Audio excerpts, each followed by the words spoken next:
Olá, pessoal! Estamos aqui com o resuminho da aula 3, né? Da semana 3 de economia, bem rapidinho, e aí na sequência eu já deixo o PDF para vocês com o exercício de apoio, lista de exercício de apoio 1, apoio 2 e exercício de entrega, que assim a gente consegue dar uma lida antes da prova, se caiu algum exercício parecido, a gente já, pau, mata o negócio, né?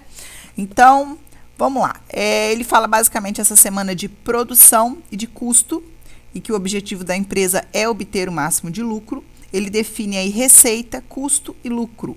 Então, receita é o total arrecadado, o total que eu ganhei. Custo é o total que eu gastei para poder produzir aquele bem. E lucro vai ser a diferença de um pelo outro.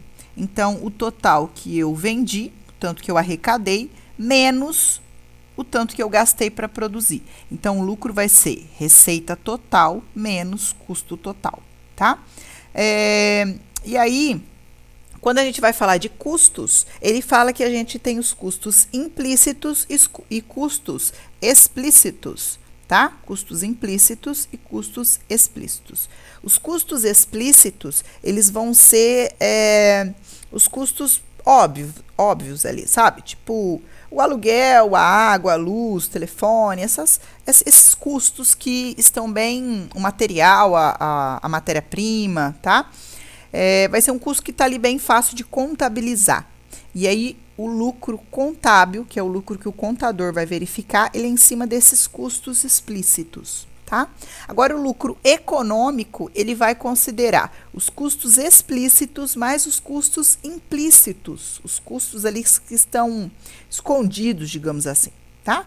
Então, vamos pensar assim, ó, se eu tenho uma empresa que tem um lucro explícito, um lucro contábil, tá? Um lucro contábil de R$ 5.000, então o lucro econômico dela não vai ser R$ 5.000. Por quê? Porque se eu não tivesse aquela empresa, eu poderia estar trabalhando numa outra empresa e ter um salário de R$ 4.000. Então, eu não vou ter um lucro econômico de R$ 5.000. Eu vou ter um lucro econômico de R$ 1.000, porque eu tenho custos explícitos e implícitos. Não sei se deu para entender. Então, assim, ó, se eu chegar a um ponto, por exemplo, por que é interessante analisar esse custo implícito? Porque se chegar num ponto que a minha empresa está me dando R$ 1.000 de lucro contábil, e eu poderia estar numa outra empresa ganhando um salário de R$ 4.000, então compensa eu fechar essa empresa, tá? E passar a trabalhar para uma outra empresa. E aí eu vou ter o meu lucro ali real, tá? O meu lucro contábil, eu tenho que ter essa noção, que o lucro contábil é diferente do lucro econômico, certo? Ele fala de custos fixos e custos variáveis. Então, os custos fixos, basicamente, vai ser custos que não interferem na quantidade de produção. Então, se eu alugo uma empresa, se eu alugo um barracão para poder fazer essa empresa, eu vou ter o aluguel, a água, e isso não vai ter relação com a quantidade de produção. Se eu produzir 10, se eu produzir 100, eu vou ter aquele custo fixo com o aluguel. E aí eu tenho custos variáveis. Quanto mais matéria-prima, quanto mais eu precisar produzir, mais eu vou ter que comprar de insumo, mais eu vou ter que ter material para produzir. Então, eu tenho custos que aumentam, esses custos variáveis. Quanto mais eu produzir, mais eu vou ter esse custo, tá?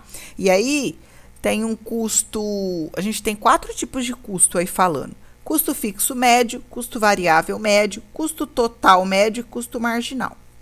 Então, se a gente olhar aqui, ó, o custo fixo médio, olha no gráfico aqui, ó, estão esses 4 custos nesse gráfico. Se eu olhar o custo fixo médio, basicamente, eu estou pegando o aluguel, a água, a luz e estou dividindo pela quantidade de produtos. Então, se eu tenho lá R$ 1.000 de custo fixo e eu produzir mil peças, eu vou ter um custo fixo médio de R$ 1 por peça, tá?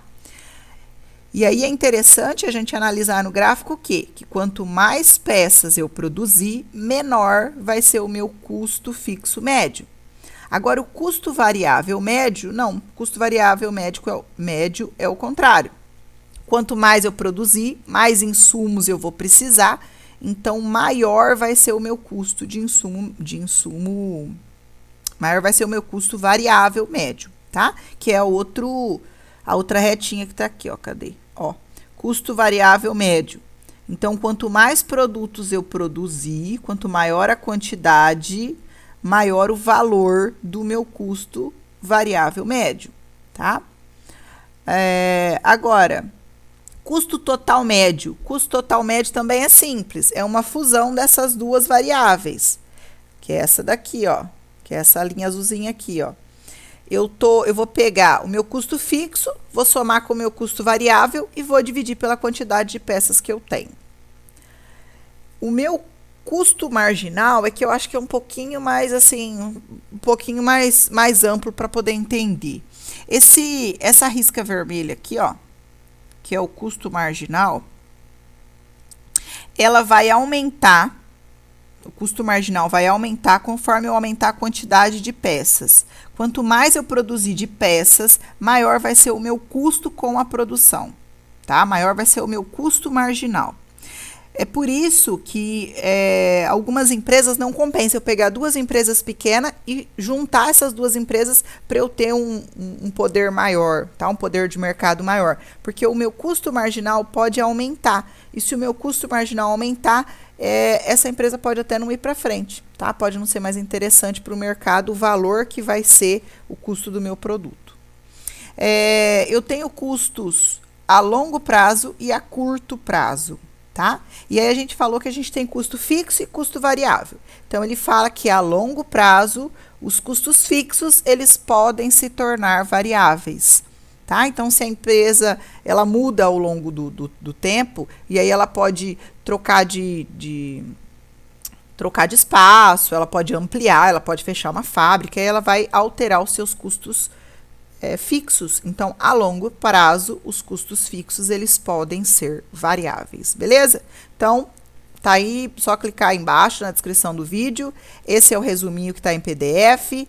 Depois eu tenho as atividades de apoio, exercício de apoio 1, exercício de apoio 2 e exercício de entrega, tá? Que são as atividades aí da semana 4. Então, tem 4 páginas de PDF para poder imprimir, para você dar uma...